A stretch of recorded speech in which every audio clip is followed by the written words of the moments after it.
Alright, what's going on everyone? It's Maximus Trades back with another video. And here's how I made $80 trading the Nasdaq this morning on New York session. So I only took one trade on one trade today, and it was on New York session. Because as you can see, Asia price session was price action was pretty shit. Like right around here was Asia open. You could see it's pretty bad. So I didn't want to take a trade there. So I mainly just focused on trading New York today and I did pretty well. Made $80. So I'll break down this trade. So going into the day in the 4 hour time frame, where's the charts? So the 4 hour time frame, we looked pretty bullish. You're at all time highs again. It was a pretty awkward time. So I didn't want. I guess kind of like the rule of thumb is you never want to short at all time highs. So I didn't want to really take shorts.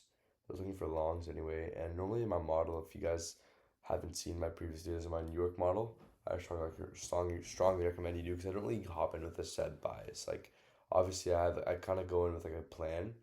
So going into market open today, which is the market open right here, my indicator is never on, bro. I only use the ICT kill zones. So yeah, like New York Open was like around here, as you could, bro, as you can see. So we opened 9:30, so like here. So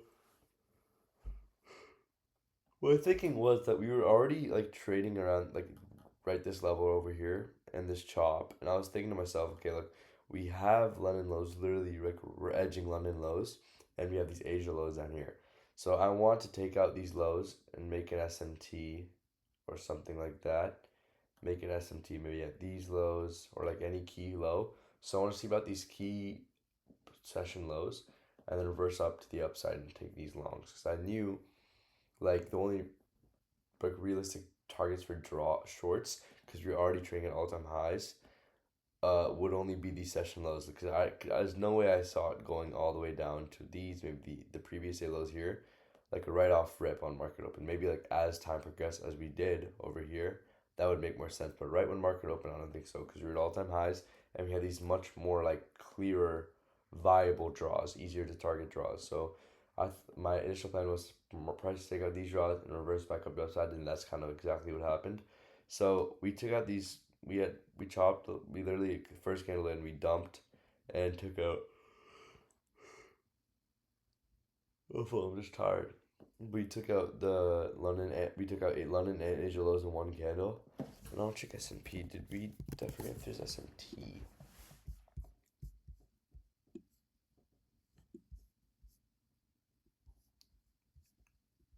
Wait, yeah, here. So here, as you can see, we didn't close below Asia lows, right? Nor did we take out any of these two lows right here, right? Which you can see is on the 15-minute as well. So we did not close below any of these two 15-minute lows here. So I'll kind of draw this out here.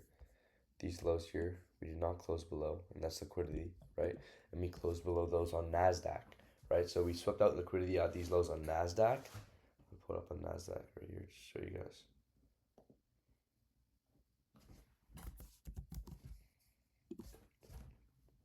So if you go 15-minute right here, we see these lows over here, these two lows, and we can clearly see that swept out here. Actually, no, that low wasn't swept out. This low was swept out on the initial dump candle, right? So that just tells us that okay, we swept out liquidity at a low, right?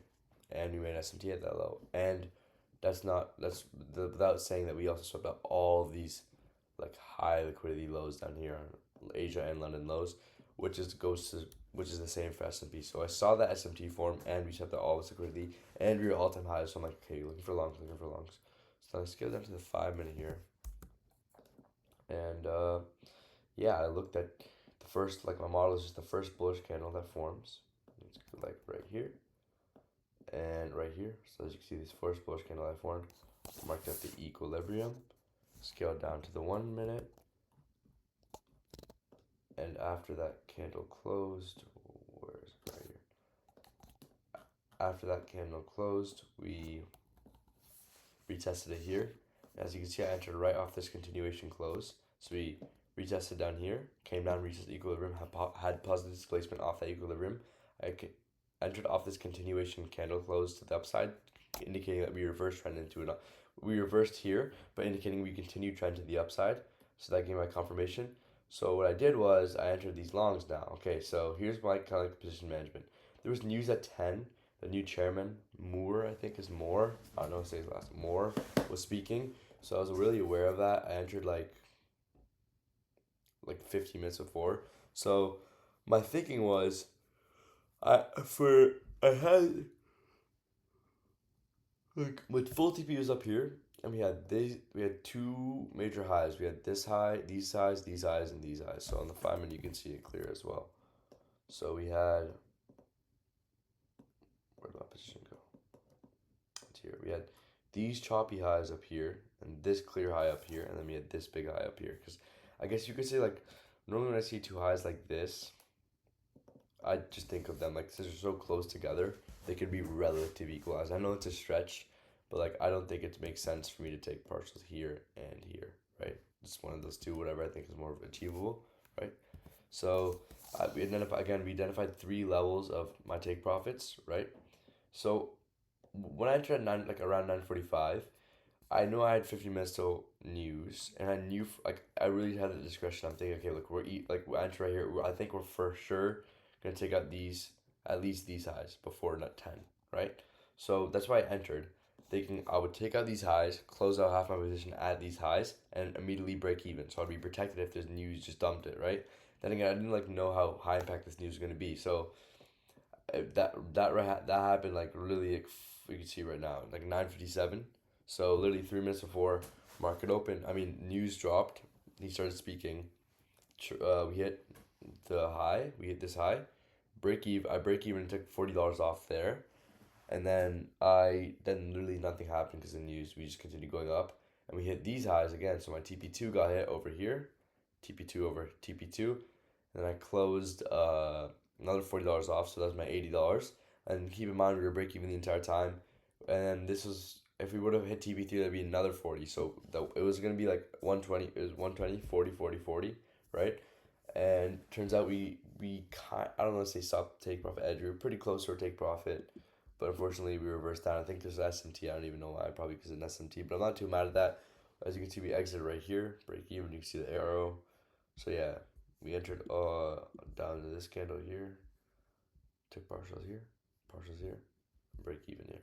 So we had two take profits for $80. We missed out on $40 at the end, but I think it was overall good position management and the fact that we were able to enter during news of like, and even if news had like did turn out to be like reactive, in this case it wasn't, but if it did turn to be reactive, remember we'd already have $40 from our trade. We'd already been profitable on the day plus break even protection, so like we wouldn't have to do anything. But overall, this is like my exact New York model. Like other thing I wanted to point out was like it's kind of weird. Like people when I explain my model to people, they're like, "How come we don't come in with the daily buys?" Like the way I think of it is like, especially during New York session where it's like it's so price is so fluid and like fluid in a way. Like I go into Asia session with biases. Like if you guys haven't seen my previous videos on Asia, you guys should watch those. But like in Asia, I go in with the bias because I know there's less there's less like liquidity Asia can grab, and there's less volatility during Asia because there's less people trading. If that makes sense, like I know that if there's one big unfilled gap, if there's one big unfilled high on the high time frames, that's probably where price is gonna go.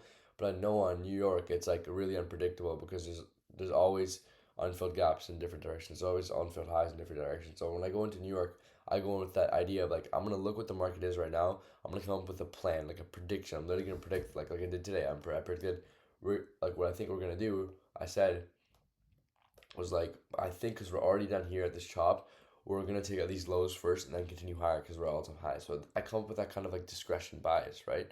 That's what I come up with, and like that's what I come up with, like my discretion bias and stuff. So, but if I go into Asia, like I'm going in Asia, like okay, we have this unfilled gap up here, and I'm price extracting unfilled gap. because like I know Asia won't move as much. Like this movement, like you'll never look. I'll show you on the indicator. So if you go to the 15 minute, look at the difference in terms of movement on Asia. Look at Asia. It moved like barely nothing. It moved like, how do you do this? Wait. Right? So it literally moved like nothing compared to New York. So New York literally opened down here and it closed like here. So you can see New York moved all of this and Asia's moved this little block. So I know Asia doesn't move like New York does. It moves a lot less.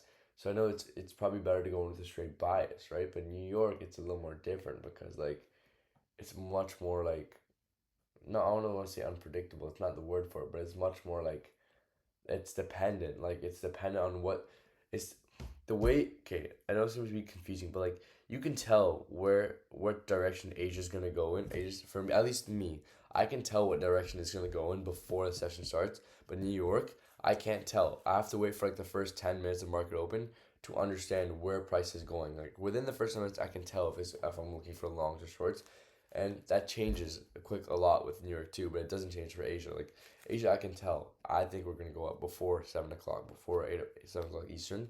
But in New York before 9:30, I'm like, I don't know what's gonna happen. Like I think two things can happen. Like go up or down, obviously, like no shit.